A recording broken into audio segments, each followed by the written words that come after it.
तो यहाँ पे आप जो है वो आगाज़ करें, बनाना शुरू करें इसकी गुलाई, और बनाते हुए आप यहाँ पे आ जाएं। जब आप इसके नीचे आ जाएं तो आपने बाकी गुलाई जो है वो जीम की बनानी है और नीचे की तरफ आना है और फिर ऊपर की तरफ जाना है। तो आप यहाँ से बाकी गुलाई को यहाँ से स्टार्ट ले लें और बनाते हुए आप यहाँ पे जाके इसको ख़त्म कर देंगे। बिस्मिल्लाहिर्रहमानिर्रहीम। मोहतरम नाजरीन, अस्सलाम वालेकुम। राइटिंग जो है ये शख्सियत का आईना होती है। हम कितने ही पुरवकार नज़र आ रहे हों, लेकिन हमारी अदम मौजूदगी के अंदर हमारी पहचान हमारी राइटिंग होती है। जब कोई स्टूडेंट अपना पेपर करके वापस आ जाता है तो एग्जामिनर के पास उसकी पहचान सिर्फ और सिर्फ उसकी राइटिंग होती है। तो एक तालिब इल्म की राइटिंग अच्छी होना निहायत ज़रूरी है, और ख़ास तौर पर हमारी कौमी ज़ुबान उर्दू है और उर्दू की राइटिंग अच्छी होना ये तो बहुत ही ज़रूरी है। तो राइटिंग को अच्छा बनाने के लिए हम अपने चंद एक प्रोग्राम रिकॉर्ड करने के लिए जा रहे हैं। उसमें से पहला प्रोग्राम आज है और इसमें हम हरूफ तहज्जी को सीखेंगे। ये प्रोग्राम ना सिर्फ तुलबा और तालिबात के लिए है बल्कि टीचर्स के लिए भी है। वो ना सिर्फ इसको देखकर अपनी राइटिंग को बेहतर बना सकते हैं बल्कि बच्चे को बेहतर तरीके से गाइड कर सकते हैं कि एक बच्चे ने कैसे लिखना है। तो आइए प्रोग्राम की तरफ चलते हैं।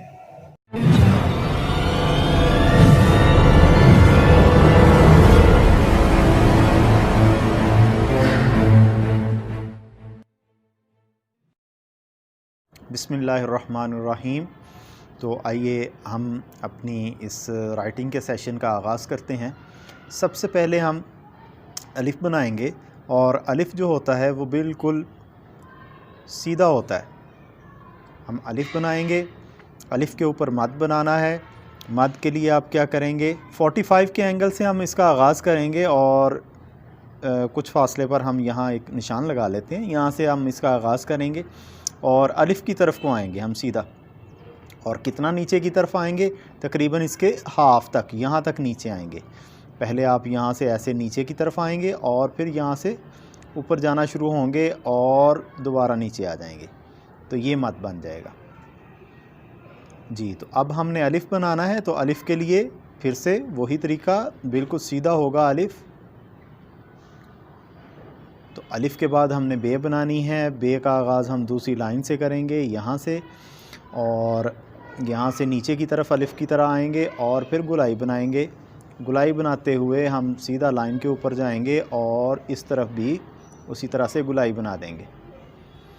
अब यहाँ पर नुक्ता देने की बारी आती है। तो नुक्ता जो है वो आपने तीसरी और चौथी लाइन के दरमियान में देना है। नुक्ता ना सिर्फ तीसरी चौथी लाइन के दरमियान में हो बल्कि बे के स्टार्टिंग पॉइंट और एंड पॉइंट के भी सेंटर में आना चाहिए, तभी इसकी खूबसूरती बनेगी। जब आप बच्चे को सिखा रहे हों तो इब्तदाई चीज़ें शुरू में ही बताना शुरू कर दें। लेकिन अगर बच्चा प्री नर्सरी या नर्सरी छोटे लेवल का है तो इब्तदाई तौर पर आप ये कर्व बनाने की बजाय सीधा भी आप उसको बनाकर और यहाँ पर लिखने के लिए दे सकते हैं। लेकिन जैसे जैसे उसको वक्त गुज़रेगा और फिर आहिस्ता आहिस्ता आप उसको बताएंगे तो वो गुलाई भी बनाना शुरू कर देगा। इसी तरह से हमने अब इसके आगे पे बनानी है। तो पे के लिए हम बिल्कुल बे की तरह गुलाई और फिर ऊपर की तरफ को। तो यहाँ पर आप इसके नुक्ते देंगे। तो नुक्तों के लिए आपने क्या करना है कि आपको 2 डॉट्स इस तरह से देने हैं कि दोनों लाइनों के सेंटर में आए और इसके स्टार्टिंग और एंडिंग पॉइंट के भी सेंटर में आए। और तीसरा डॉट जो है, तीसरा नुक्ता, वो आपने इस लाइन के ऊपर देना है। तो ये पे बन गई है। अब पे के बाद आपने ते बनानी है। तो ते के लिए आप सीधा नीचे की तरफ आएंगे और फिर इसके बाद आप इसकी गुलाई बनाना शुरू करेंगे। गुलाई बनाते हुए आप फिर दोबारा ऊपर की तरफ आ जाएंगे। और अगली बात आ जाती है ते के नुक्तों की।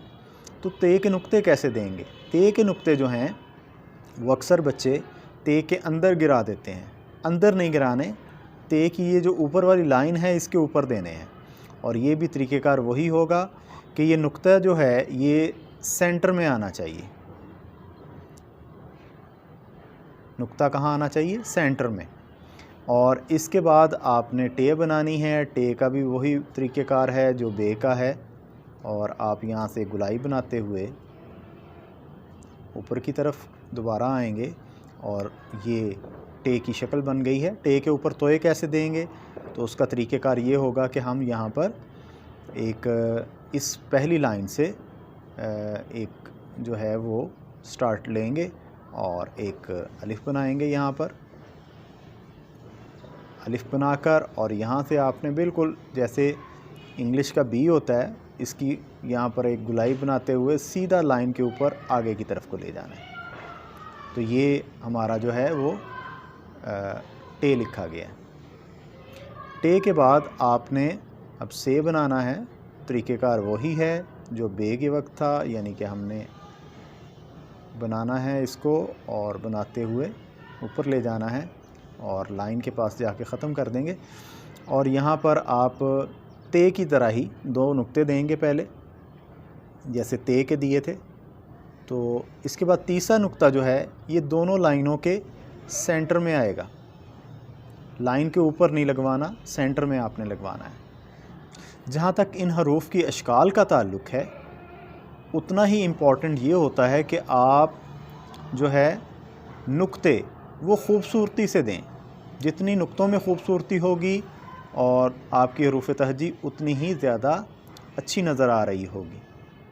अब आते हैं जीम की तरफ। तो देखें जीम कैसे बनाना है हमने।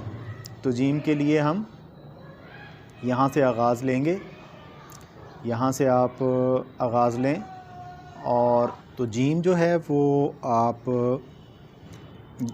दूसरी लाइन से स्टार्ट लेंगे और डैश इसकी जो है ये दोनों लाइनों के सेंटर में बनाएंगे। इसके बाद आपने इसको नीचे की तरफ लाना है, और नीचे की तरफ लाने का तरीक़ाकार ये होगा कि जहाँ से आपने जीम शुरू की है बिल्कुल इसके नीचे, बिल्कुल इसके नीचे यहाँ तक आप गुलाई बनाते हुए और यहाँ पे आएंगे। तो यहाँ पे आप जो है वो आगाज़ करें, बनाना शुरू करें इसकी गुलाई, और बनाते हुए आप यहाँ पे आ जाएं। जब आप इसके नीचे आ जाएं तो आपने बाकी गुलाई जो है वो जीम की बनानी है और नीचे की तरफ आना है और फिर ऊपर की तरफ जाना है। तो आप यहाँ से बाकी गुलाई को यहाँ से स्टार्ट ले लें और बनाते हुए आप यहाँ पे जाके इसको ख़त्म कर देंगे। और इसका जो अब डॉट की बारी है जी, तो ये जीम जो है इसका एंडिंग पॉइंट वो दोनों लाइनों के सेंटर में होगा, और इसका आपने जो नुक्ता देना है उसका तरीक़ेकार क्या होगा। तो इसके नुक्ते के लिए आपने यूँ करना है कि एंडिंग पॉइंट से इस तरफ को आते हुए आपने सेंटर में नुक्ता देना है, और ख़्याल ये रखना है कि ऊपर से भी ये जो जीम का ये सिरा है इसके बिल्कुल नीचे नुक्ता आए। तो यहाँ पर हम डॉट देंगे हम, तो ये जीम बन जाएगी। इसी तरह से हम चे बनाएंगे। चे के लिए हम यहाँ से आगाज़ लेंगे और डैश बनेगी इसकी, इसको भी हम लेके आएंगे इसी जगह पर। गुलाई बनाते हुए आपने इस जगह पे लेके आना है, और यहाँ से फिर आपने फिर गुलाई बनानी है और ऊपर की तरफ जाना है। यहाँ से आप गुलाई बनाएंगे। तो चे के 3 नुक्ते हम इस तरह से देंगे कि इस एंडिंग पॉइंट के बिल्कुल सामने होंगे, और 2 नुक्ते हम इस तरह से देंगे, और चे का तीसरा नुक्ता हम नीचे वाली लाइन पर देंगे। तो चे कंप्लीट हुई। अब हम चलते हैं हे की तरफ, और हे के लिए भी हम वही तरीक़ेकार अपनाएंगे, और दोनों लाइनों के सेंटर में हम इसकी ये डैश बनाएंगे, और वही तरीक़ेकार कि इसका एंडिंग पॉइंट जो है यहाँ से इतनी गुलाई का वो यहाँ पे रखेंगे बिल्कुल इसके नीचे, और इसकी गुलाई बना देते हैं। ये गुलाई आपने बना ली, और यहाँ से आप फिर इसकी गुलाई शुरू करेंगे, और गुलाई शुरू करते हुए यहाँ पर जाकर हम इसको एंड कर देंगे। और हे का कोई नुक्ता नहीं होता। हे के बाद हमने खे बनानी है, और खे का तरीक़ेकार भी यही होगा। हम छोटी सी लाइन बनाएंगे पहले, और फिर दोनों लाइनों के सेंटर में हम डैश बनाएंगे और डैश से के बाद हम यहाँ से इसकी गुलाई इस जगह पर लेके आएंगे, बिल्कुल इसके नीचे, और यहाँ से बाकी गुलाई को हम शुरू करते हुए हम इसको मुकम्मल करेंगे। तो ये खे की शक्ल मुकम्मल हो चुकी है। खे का नुक्ता बाकी है। खे का नुक्ता इस डैश के सेंटर में देंगे और इस लाइन के ऊपर देंगे। तो यहाँ पर ये आपका खे का नुक्ता मुकम्मल हो गया। आज के लिए इतना ही, और इंशाअल्लाह मज़ीद आपको अगले लेसन में बताएंगे कि दाल या बाकी हरूफ जो हैं वो कैसे बनेंगे। फ़िलहाल आप इतने की आप प्रैक्टिस करें। जब आप प्रैक्टिस करें तो कोशिश करें ये वीडियो जो है इसको ज़रा थोड़ी देर के लिए चला लें, ताकि आपको अंदाज़ा हो सके कि कौन सा काम किस वक्त और कैसे करना है, नुक्ता कैसे देना है, शक्ल का आगाज़ कैसे होगा, शक्ल का मिड कैसे है, शक्ल का एंड कैसे है। तो ये सारी चीज़ों का आपने ख्याल रखना है। इंशाअल्लाह जल्द ही आपको हम दाल और दाल से आगे बाकी हरूफ जो हैं वो सारे वो लिखना सिखाएंगे।